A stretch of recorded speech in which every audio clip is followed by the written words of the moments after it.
Hello, this is Tiara. Hello, this is Ali. Welcome back to another episode of The Goddess Vibration.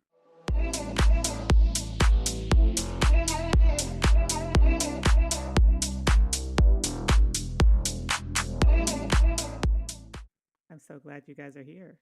We're going to take a deep dive into an area that I think afflicts a lot of people. Actually, I would probably argue that it afflicts most people. I just think that a lot of people don't quite realize that. And I'm talking about delusion and also going to be talking about false hope because, in my experience, they seem to go hand in hand. And for myself, I didn't realize for a really long time that I struggled with false hope syndrome. And it's such a weird thing because it also can tie you into patterns of self sabotage. So I do see this among other people, and I think that it's something that deserves a little bit of conversation because knowing that this is something that you're struggling with or that you're carrying can really go a long way when it comes to reevaluating your thoughts and your behaviors and some of the things that you think that might not necessarily be rooted in reality. And at the end of the day, I think, especially in the West and especially in the United States, that our whole society, in some degree, suffers from delusion. Like, even when we're given things that are contrary to the delusion, like we still proceed with it. And it's such a weird, unusual pattern and dynamic. And, I haven't quite fully grasped why this happens or why we do this. I just think that it's it's something that requires great awareness, especially self-awareness. And to escape it, at least for me, it was something that required not only self-reflection, but I also had to have people point it out to me because when you're trapped in delusion, like you don't know that it's delusion.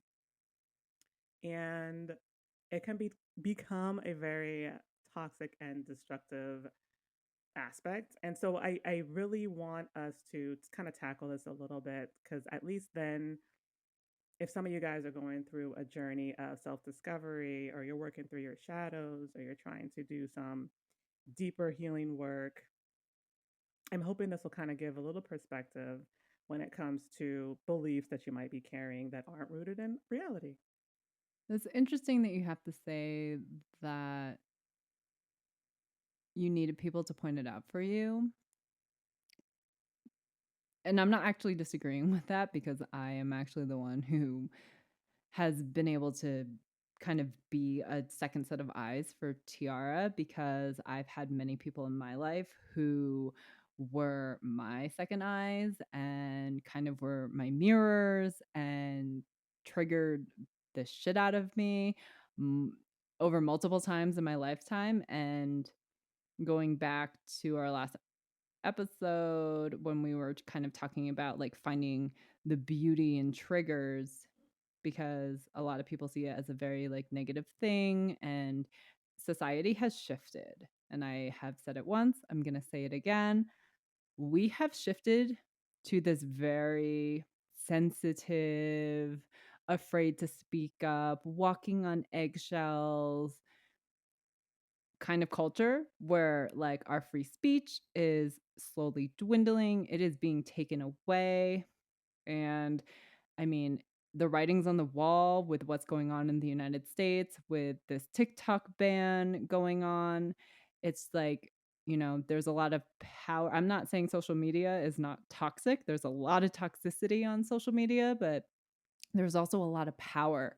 And a lot of people have used the TikTok platform to spread awareness and, not afraid to speak up because honestly, you guys, this is like what we need as a society. We need more people speaking up. We need more people bringing in that awareness. We need more people to speak their voice. Now, we can do that without being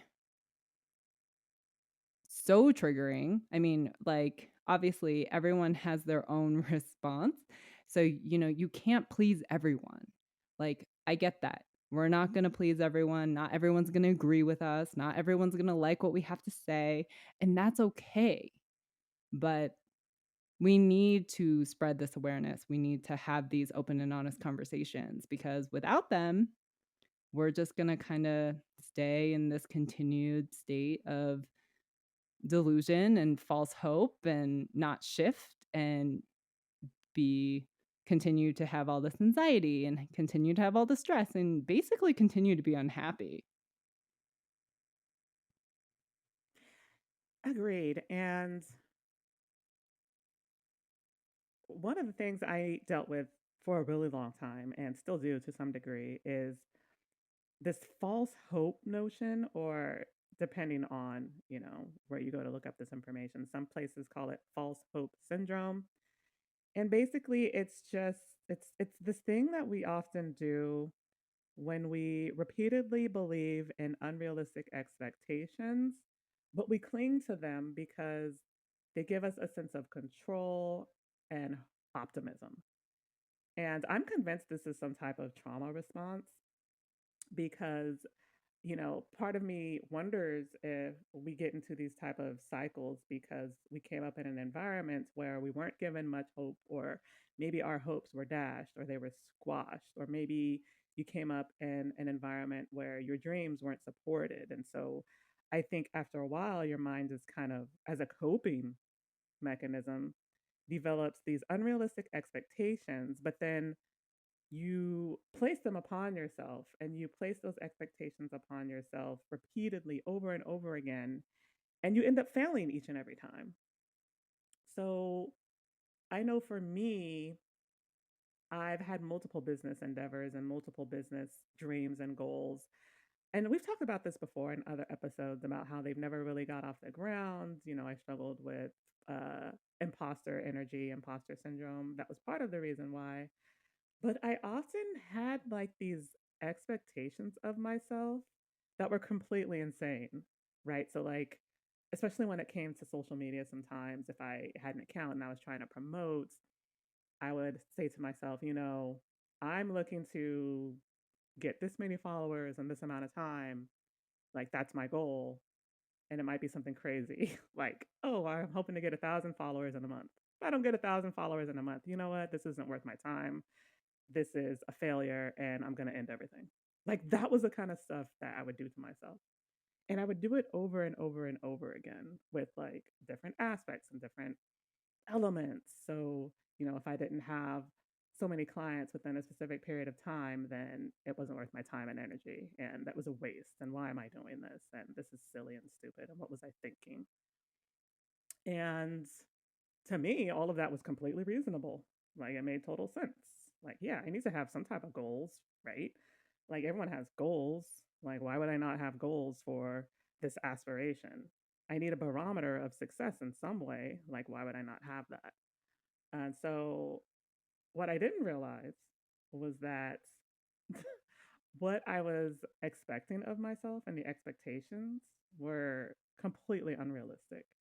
And I realize this now, that I didn't really look to see what was realistic, like when it came to growing social media followership, and when it came to starting a new business, and when it came to finding clients. I didn't really think about what was realistic. I just had in my mind, this is my goal, this is my barometer. If this isn't reached, then I know that I'm wasting my time. And it was interesting because I would justify it like that, and sometimes I would justify it as well, if I didn't reach this, it means this because this isn't aligned with me and it's not for me and I shouldn't be doing this. I would use that one too. And so when you believe that, like, you kind of start to lose that sense of achievements. Like, you don't feel like you can achieve and attain the way you want to and the way you hope to. And you kind of start to become disillusioned. But it's something that I did to myself, which is what makes it so insidious. And so I really hope that some of you guys who are caught in similar cycles can take a step back and look to see, hey, is it because of the unrealistic expectations that I'm placing upon myself? Is it because of the astronomical goals that I'm placing upon myself? Is that why I'm struggling? Am I not looking at this through a clear, objective lens? Because that might just ultimately be what it is. You might need more time. You might need more support. You might need more help. So, again, that's just one example of how this false hope has affected me. It has affected me in different aspects of my life, but I do know that it particularly affected me when it came to some of my business dreams and aspirations. There's also one more example I kind of want to throw out there that I know Tiara, and I really wish Tiara would have not given up on this one. Tiara has always had like this really, like, she's always been drawn to Japan. And I know one of the things that she, when we actually first met, one of the things that she really wanted to do was to go live in Japan. And one of the best ways to do that, and it's not easy, but one of the best ways to do that is like to enter a teaching program, and then like Japan will pay for your flight, and like you get a very good salary, and like they'll like either give you an allowance or they'll pay for your living, and you get like all these other health benefits and stuff like that. And this was 15 years ago. I don't know. It's probably changed since then, but something that I know, like, this is a very well-known program. I had heard of it myself. It's called the JET program. And Yeah, Tiara was just like, you know what? I applied, and when I got denied, I just said, well, screw this, and walked away, and I never applied again. And that kind of broke my heart because, like, even to this day, Tiara still hasn't been to Japan, but yet here she is still saying, like, I got to figure out how to get to Japan. And I was just like, well, if you hadn't have given up on the jet program so easily, you might have already been there and lived there and had that experience. that's true. I completely forgot about the whole JET thing. Yeah, I applied for the JET program. Oh, yeah, you're right. It was about 15 years ago. And at that time, I was working at a bank and I was like, I want to get out of here and I want to experience something different. And I had a boyfriend who had introduced me to a little bit of Japanese culture, and he had trained one of the Japanese martial art forms, and he was big into anime, and I had gotten into a lot of that. And I was like, I wouldn't mind for my first international experience doing something like this because they pay you and they support you and they give you a place to live and you get to have this amazing exchange experience. And with that program, the whole point is to introduce their very homogenous society to other cultures. And, I see the benefit on paper. So I did apply to that. And it was a very competitive program, like exceptionally competitive. Like it wasn't unusual for people to have to apply two, three, four, 5 times before they even got to the interview stage. And so it's so funny because I knew that. But when I got the initial rejection, I took it as an indication of my worthiness and worth.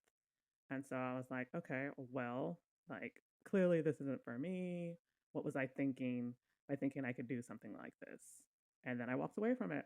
But the desire and like to want to go over there and experience that rich culture, because I've always thought Japan had a very beautiful, rich culture. The desire has never gone away, honestly. So here I am 15 years later trying to see if it's something that's even still doable. But yeah, I completely forgot about that. I think what a lot of people, I think a lot of people experience the same thing that you do. It's like with the immediate rejection, or, if something doesn't pan out, or when we set expectations for things and it doesn't go as planned, people take it really, really hard. And They I don't know, do. they do. And it like I don't know if it's programming. I don't know if it's like part of the DNA, but like people are just like, well, it didn't work out. Okay, it's not meant for me. Like it's like the more we get rejected, the more we lose the sense of self. We lose a sense of hope, and it's just kind of like, well, why bother? Like it's never worked for me in the past. So it's like, why even continue to try? And people Mm. get lost in that. They do. And then you see things like letting go of dreams, you know, and aspirations, ones that are like of your heart, right? And again, they don't go anywhere. It's just we kind of tell ourselves that we're not worthy or deserving of it. Right. And unfortunately, like I just I see that this is affecting so many people right now. And also something that I've seen, I've been kind of active on Reddit the past, I don't know, day. It hasn't been very long. But I've noticed that like a lot of people are just like, why do I always find myself comparing myself to other people? Like, why do I feel like in some ways like I'm being left behind? Why am I feeling like I can't find my place in this world because it's like I just can't get my shit together. And I think these are very interesting questions. And I'm just like, I've been reflecting on some of this where I'm just like, well, is it because of programming? Is it because of ego? Is it because of fear of rejection? Is it because of expectations? I think it's a combination of them all. I do too. And, you know, I think when it comes to people who feel like they don't have anything to look forward to, I think that, I mean, obviously there's a lot going on in our society right now. Society is struggling. Depending on who you talk to, we're seeing a societal decline. And when that happens, you start questioning your aspirations and if they're worth pursuing any longer. And I get that. And that's very difficult to look at. It's difficult to look at a society that you think is crumbling or that feels like it's crumbling in some ways and see a future within it in any kind of way. So, yeah, that sentiment is rife. And I do see it a lot on Reddit too. But I think it's important that we not let what's happening externally affect us internally. And that is so, so hard to do. I know it's so, so, so hard. But what should you be focusing on? Should you be focusing on what's going on externally? Or should you be focusing on, hey, how can I get to a place of balance and contentment so that what's happening externally doesn't affect me so much internally? So I think that we need to kind of change the discourse a little bit and stop basing our decisions and how we're feeling and our lives and our expectations on what we see happening externally. Because I can tell you that it's a much more peaceful existence when you can step back from all of that and go inward and find your peace there, if that makes sense. It makes sense. And I think that's fantastic advice. But I want to go back to like this whole delusion and false hope aspect of really how we apply it to everything in life. Like we apply it to setting goals and having expectations. We apply it to going after something that we want, or like I feel like it's actually being applied to everything, but the problem is that when it doesn't work out or it doesn't work out the way that we had hoped, it's kind of like what do we do after? After it doesn't work out, it's like, what do we do in that moment? And I feel like a lot of people just kind of give up and give in, and they're just kind of like, well, I tried it, it didn't work out. Well, they walk away and they'll never revisit it. They'll never, you know, try again. And for the life of me, I'm just like, just because it didn't work out the first time doesn't mean that you have to give up on it. And I don't understand why more people don't understand that, or maybe you do understand that, but why so many people just walk away. Well, I mean, again, you have to understand or at least get to a place where you feel like you're worth it at all, right? So I think, in my opinion, one of the reasons why people do often give up on their dreams and aspirations is because within them someplace, they don't feel like they deserve it anyway. So when they try and they see that it fails or it doesn't work out, that's validation for the negative belief they were already carrying. And so it ends up being a very negative cycle, unfortunately. And for me, I've carried a lot of delusion around control and perfectionism. And I know that this is common because I see Reddit threads about this all the time, about how we try to wield control over every aspect of our life and plan every single detail. I mean, like everything in your life must be meticulously jotted down and every factor controlled, and you need a plan A, but you also need a plan B and a C and a D in case plan A doesn't work out. And I exist like that, and did that for a very, very long time because that control gave me a sense of like ease, and it gave me a sense of comfort, like being able to at least believe this false belief that I could control every aspect of my life. And you have to be careful with that because, first of all, that's a lie. You can't control every aspect of your life. And it's certainly a delusion, and it's not real. You might think it's real and you might think that you do have control in the ways that you think you do, but you do not. And there is absolutely no feasible way that you can control every single outcome and every possible scenario and think that you can plan for every possible scenario. And trying to do that, like I'm telling you guys, is so incredibly exhausting. Like it is such a major energetic drain that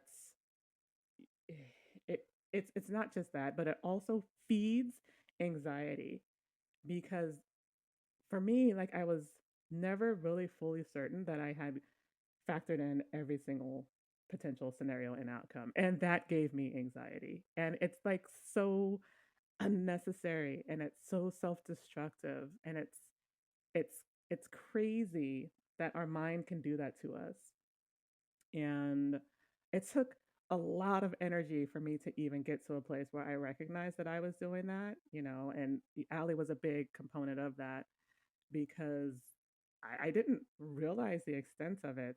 And I didn't realize how much comfort that gave me, even if it was a delusion. So that's the thing about delusions is they kind of give you like this sense of power and optimism, but that doesn't last.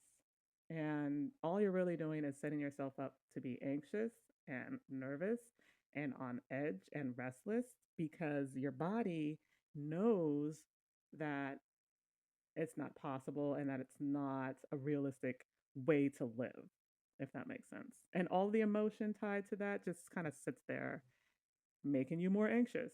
And again, it just feeds another destructive cycle.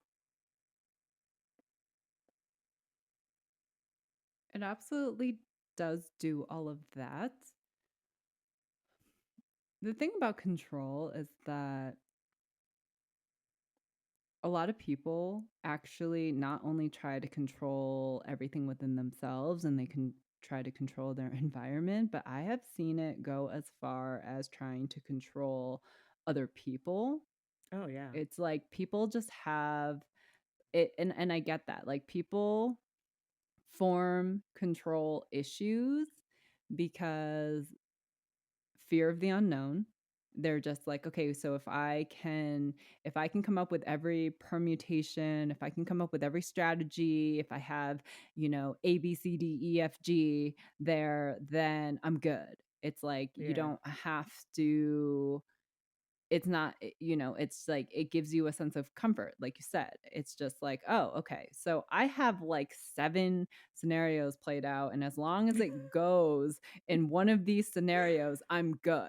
Like I Exactly. and it's that sense of comfort, and I'm just like, life really doesn't work that way. Because what happens if an eighth scenario comes at you that you are not prepared for? Right. You're screwed. But we don't think about that. We don't think about the eighth scenario.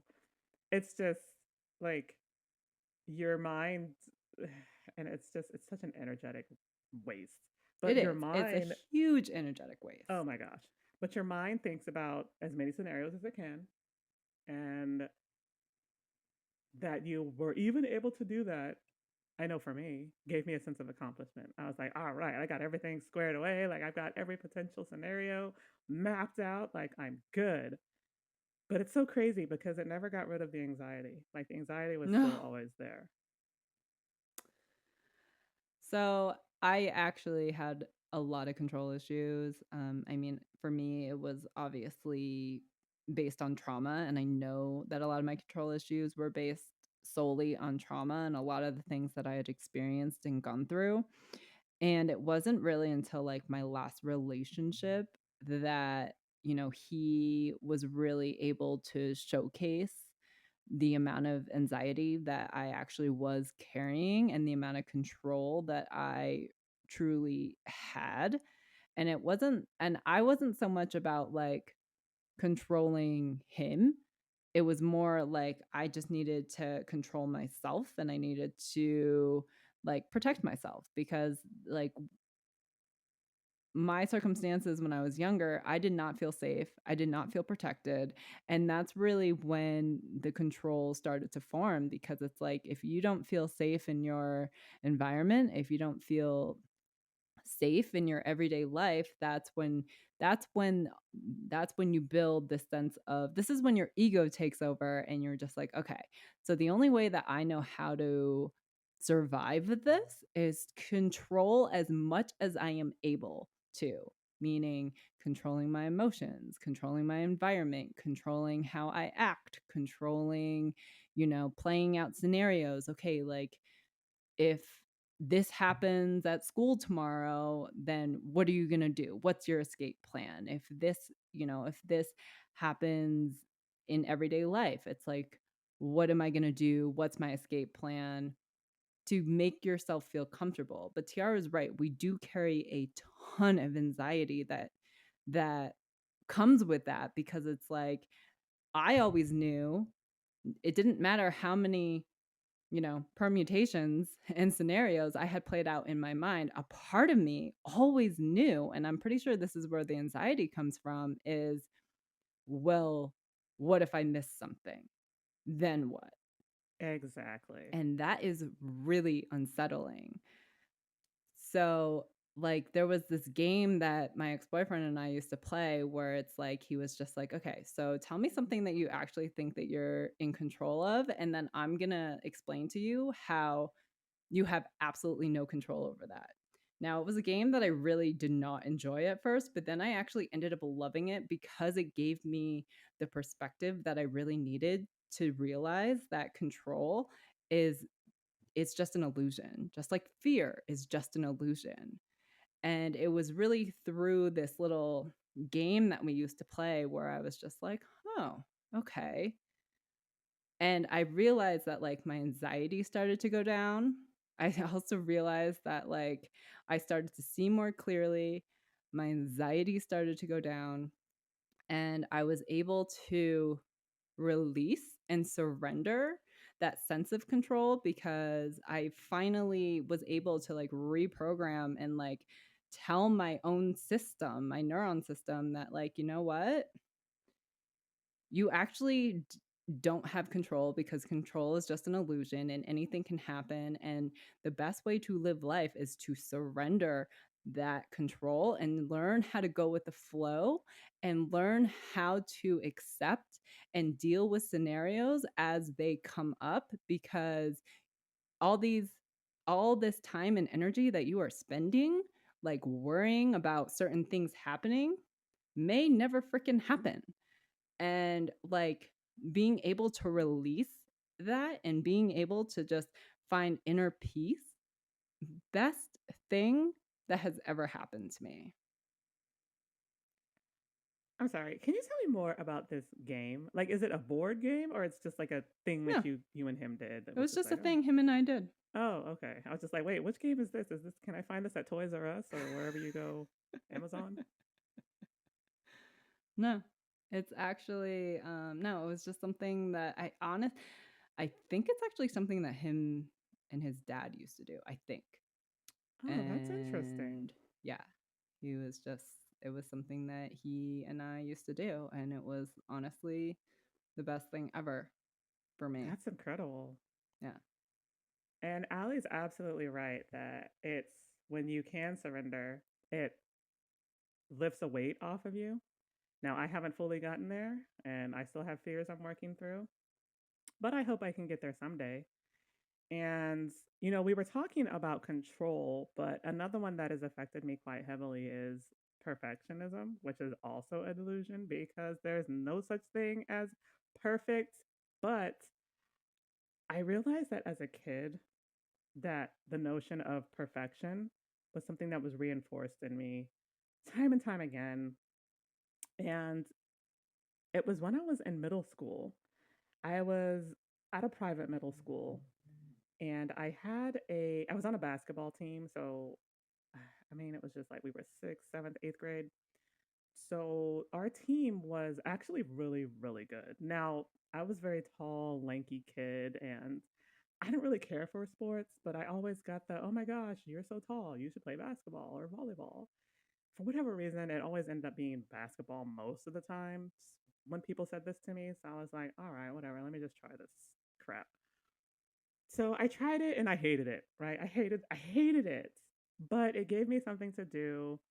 I was already really shy and awkward, so it was a good way for me to try to overcome some of that. I made friends and I was like, all right, I guess I'll stick to this. But we were actually a phenomenal team. Like we were one of the best teams out of two or three teams in the entire region. Like we were spectacularly good. And it is because we had a coach who expected perfection from us. And he would even say to us, we don't quit training. You don't quit doing lines and running and exercising until we reach perfection because that's all I expect from you is to be perfect. And I was like, oh shit, there must be something to this. So I didn't realize how much I internalized that. But yeah, I remember that we would play these games sometimes where the team was better. Like it happens because again, we're not perfect. But there were teams out there that were better than us. And there were teams that had like girls that were 6 feet. And I think the tallest person on our team was like 5'11, 5'10, 5'11. We had one girl who was like, she was tall, but she was also really big. And so like, she could muscle around some of these bigger girls. But I remember playing teams in middle school where the girls were over 6 feet. And I was like, oh, we're fucked. Like, there's no way. And the same teams would kick our ass. There were two teams and they would always kick our ass. And he would get so angry. Our coach would get angry. He would get disappointed in us. And I just remember thinking, oh my gosh, we're not good enough. Like, we're so good, but we're not good enough. And I internalized a lot of that. And that's why I ended up carrying some of these perfectionist traits. And I expected perfection from myself in just about every aspect of life. Professionally, I didn't really have hobbies, but if I did have any, I would expect perfection in that. And it was just this kind of thing where it was like, I'm never good enough. I need to keep finding ways to be better, to get better. I need to read more books. I need to get more coaching. I need to get more training. I need to figure out how to get to full blown perfectionism. And it was always like this unattainable thing that I should continue to strive for and do that like regardless of whatever it takes.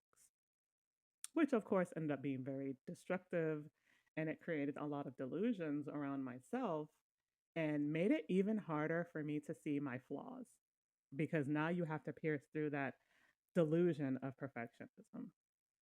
So I was just reflecting on that and like how my that experience from middle school played such a pivotal role in my thinking around perfectionism. Sports can do that too.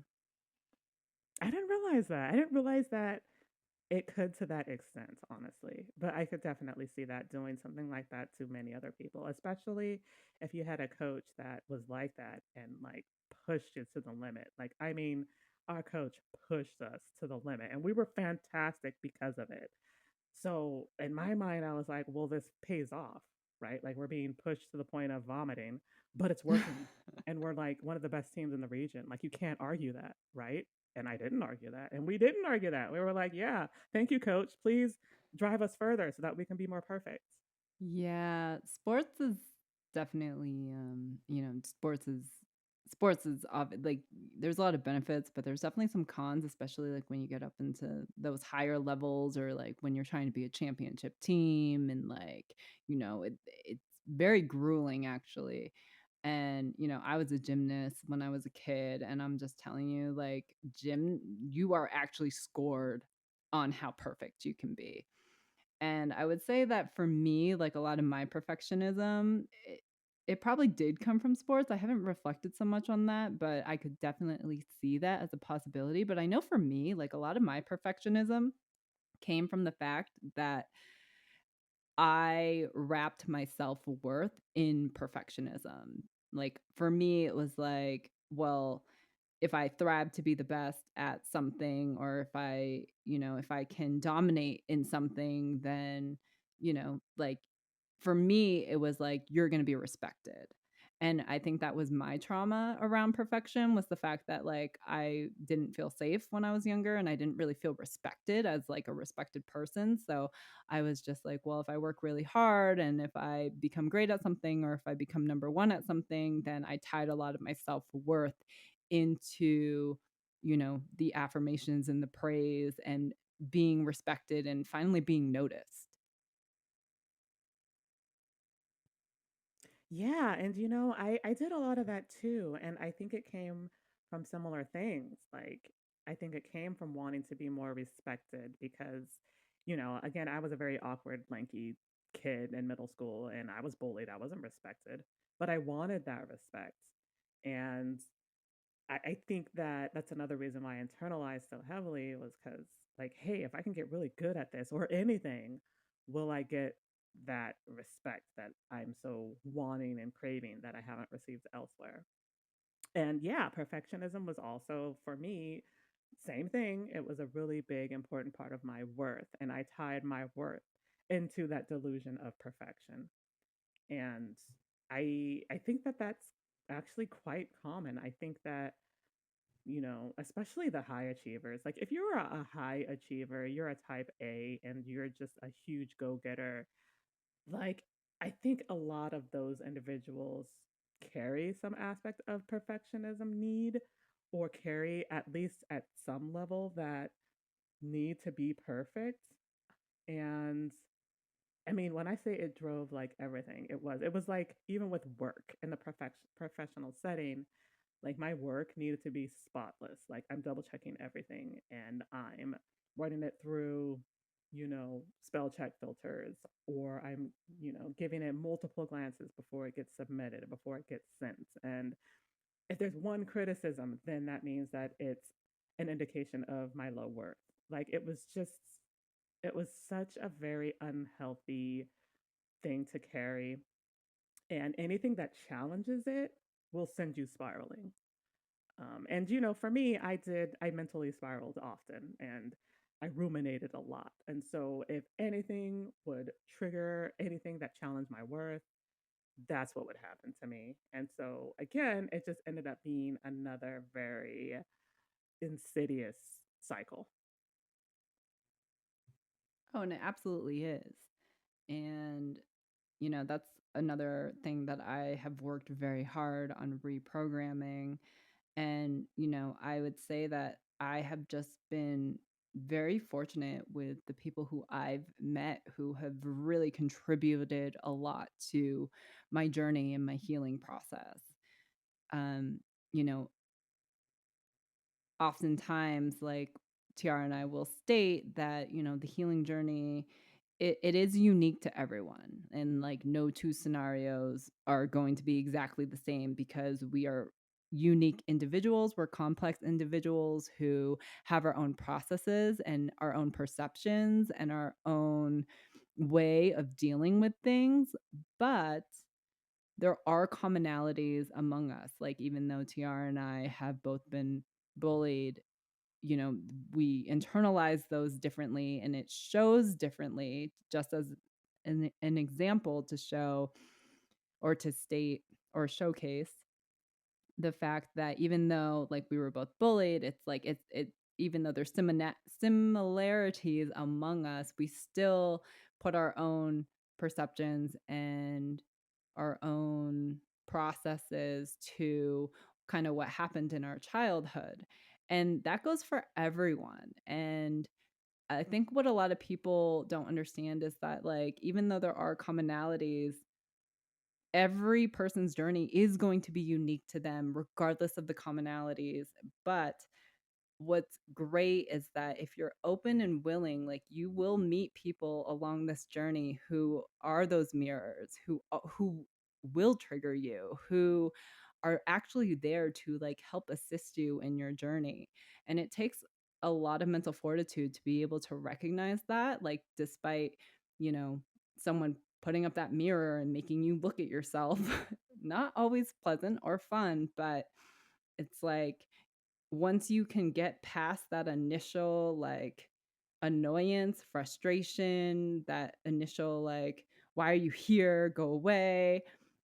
You you develop like this certain appreciation for those people who come into your life and are able to be that mirror and really kind of show you in a new light, because without that, I'm telling you, I would probably still be very behind in my healing journey, because if no one's there to help you or assist you, it's just like you're just kind of like, unless you are able to navigate your own system, navigate your own mind, navigate your own behaviors without outside help, people are going to kind of be like Tiara and just kind of stay in this state of delusion and false hope and this bliss of, oh, yeah, like everything's fine. Like, I got this. Because that's what your ego is telling you. Your ego is telling you, you got this. Like, you're right. They're wrong. And it's a very dangerous thing. It is. And, I haven't had the same, unfortunately, I haven't had people call me out in the way that I think I should have been, not even just in my adulthood, but also like through adolescence. I didn't really get that same exposure. And I think that we all need that to some degree.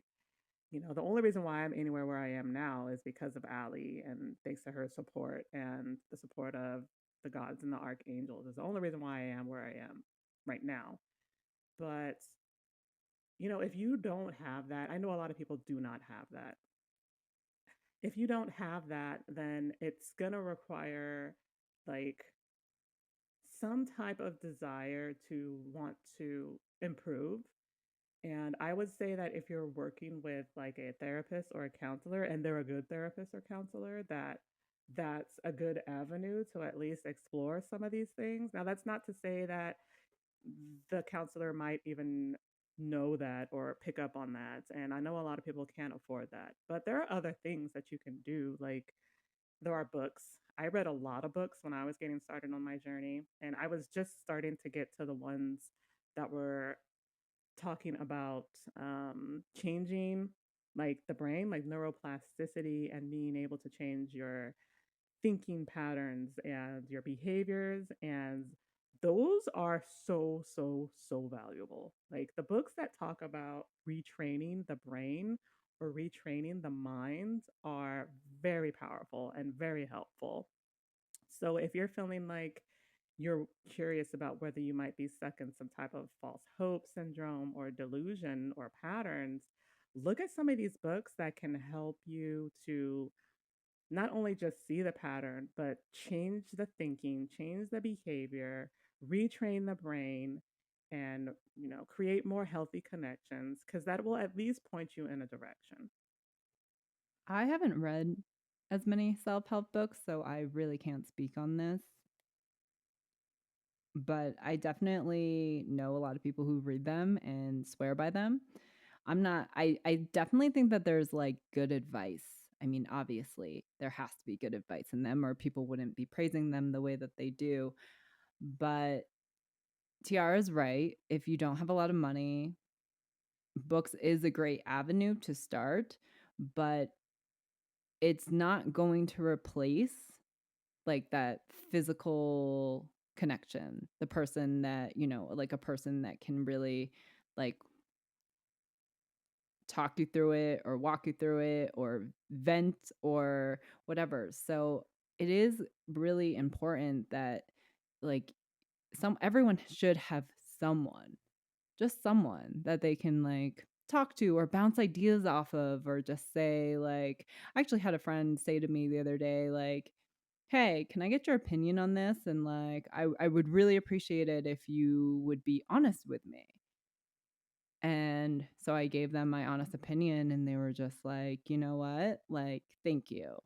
Like we all fall off on the healing journey sometimes, and sometimes we just need a new perspective, or sometimes we just need someone to highlight something maybe that we have missed. And, they were very appreciative of that. So it's like, don't be afraid to ask. Like I know some people might be scared of the answer, and I know that's probably why some people don't ask. It's because, they don't want to hear the answer, or they want to run, or like a laundry list of reasons on why people are just too afraid to ask. But, if you feel comfortable enough and if you're with the right person, like don't be afraid to ask. Agreed. And if for whatever reason you can't do that, or if for whatever reason you don't have connections that you can rely upon for something like that, there are online communities that are very supportive. There's a ton of online communities on Facebook that are geared towards some of this stuff. I've seen a couple on Reddit, but we also have a spiritual community that is meant to be just that. Like, it's meant to be a soul tribe. It's meant to help support you along your journey and provide you with tips, tools, and resources that can be helpful, called the Higher Vibe Tribe. You can access it on our websites. So, if you don't know anyone in the physical, there are still resources and ways where you can reach out to someone, get some support, and, ask for that feedback, ask for some guidance, ask for some tools or resources to help you see some of the things that you might not be seeing within yourself.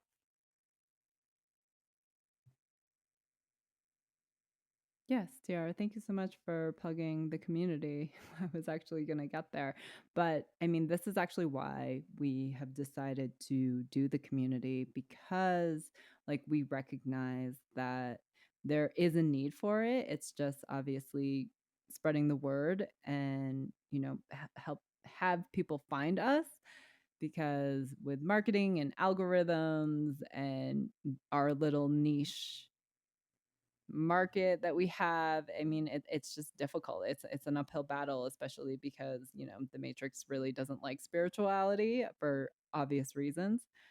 um but yeah, I mean, you'll get access to like Tiara and I, and this is why we keep doing this podcast, because it's really an opportunity for you guys to get to know us and what we have to offer. Yes, and you can get to that through our website at www.goddessvibrationstudio.com, which, by the way, also includes two really cool freebies. There is a crystals guide on there, and it's a very thorough crystals guide, too.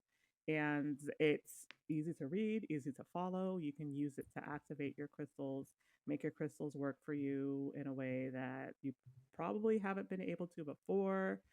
And there's also a clairsenses guide on there that is meant to help you identify the clairs you might be carrying and how to know which clairs you might be carrying. And both of those are completely free on our website. Completely free. Gifts to you guys. So please do check those out as well. And we're also working on third gift. We're working out on we're just working out some logistics on our third freebie. But I think this one's really cool, and I think you guys will find it interesting, especially if you're into tarot. Yes. So, our YouTube channel, you should be able to get to it through our websites. We're going to be posting some new content on our YouTube. That's going to be really fun and really helpful too. So, please do follow us on YouTube as well. Again, you can get to that through our website. Oh, speaking of YouTube, there's actually one more thing that I also want to bring up. In our recent episode with EFT tapping with Sarah Illig, she's an EFT practitioner. We actually did a bonus clip with Sarah that is up on our YouTube. It's about a 13-minute mini session. Sessions with Sarah go 90 minutes, but this was just kind of giving people a taste of what EFT tapping is. And what we tapped on was making an empowering choice. So I encourage all of our listeners to visit our YouTube, check out the tapping clip, tap along with us, fill in the blanks, and let us know if you guys feel any sensations or any, like, you know, tightness or tingles or anything going on in the body. Like, sound off below in the comments because we would love your feedback. Yeah, I felt some weird sensations in my throat and it like caught me off guard. But it let me know that, hey, maybe there's some more chakra work I need to do there. Absolutely. So please go check out all of that. Check out our website, check out Patreon, check out our YouTube because we have fun and exciting stuff, all geared to help you guys. Absolutely. So thank you, everyone. I hope you guys were able to take something away from this message about like perfectionism and control and delusions and false hope, because these are things that we all carry and it is an uphill battle. But the message is you guys are not alone. We're here to help, we're here to support you, and we're putting out all this content to support all of you. That we are.